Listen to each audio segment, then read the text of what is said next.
because our interests are enduring. And we're in Central Asia, we're in great partnerships in Central Asia, and we don't want to leave Central Asia.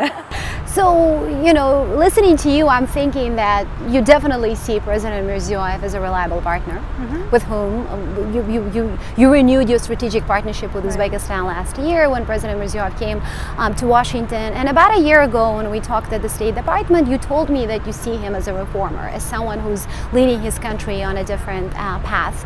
Is he delivering? Do you see him as an effective reformer so far? Right. Well, I think we do see President Mirziyoyev as a modernizer, as somebody who's looking to bring Uzbekistan into a new era.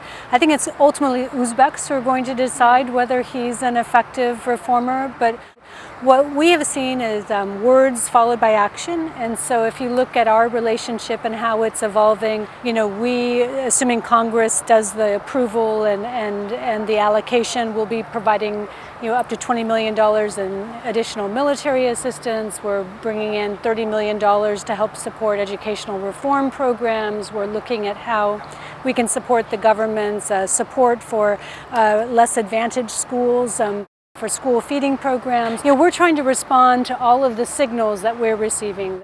Technical assistance as your government navigates World Trade Organization membership, detailed conversations on freedom of religion and trafficking in persons, you know, trying to support some of the bold steps your government is taking to eliminate child and forced labor in the workplace.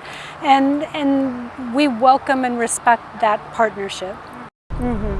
Any challenges do you see for yourself? Sure. I mean, I think, you know, I remember reading one of President Mirziyoyev's speeches, and I think it was pages and pages, right? It's long speeches. He gives like 3 to 4 hours of speeches. It's a big, bold vision, and so attacking everything is a challenge. And so I think we want to be helpful. We want to provide the technical assistance. We want to work with other partners, whether it's the EU, the UN, the World Bank, other countries of the region, to make sure that we're providing the kind of support that allows Uzbekistan to make this transition. And but we recognize it's a difficult one. There'll be setbacks. We're going to continue to speak quite candidly about what we see. We write human rights reports, and we write, you know, trafficking in persons reports, and, you know, counterterrorism, economic reform. You know, we'll always be, I think, a very straight shooting kind of partner, but we do it in a real spirit of partnership and the desire to collaborate. So we have seen some changes in Uzbekistan, we have seen some changes in Kazakhstan, specifically for the last 1 year. And your interests, as you just described, remain the same. But how are you setting your priorities? What are your priorities? Are they changing based on the changes on the ground?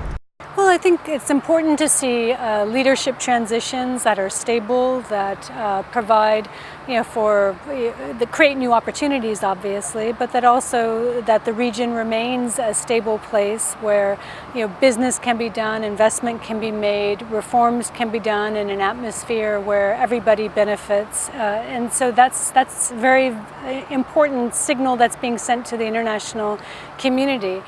Here in New York, I'm having the opportunity to participate in a variety of business council meetings with countries.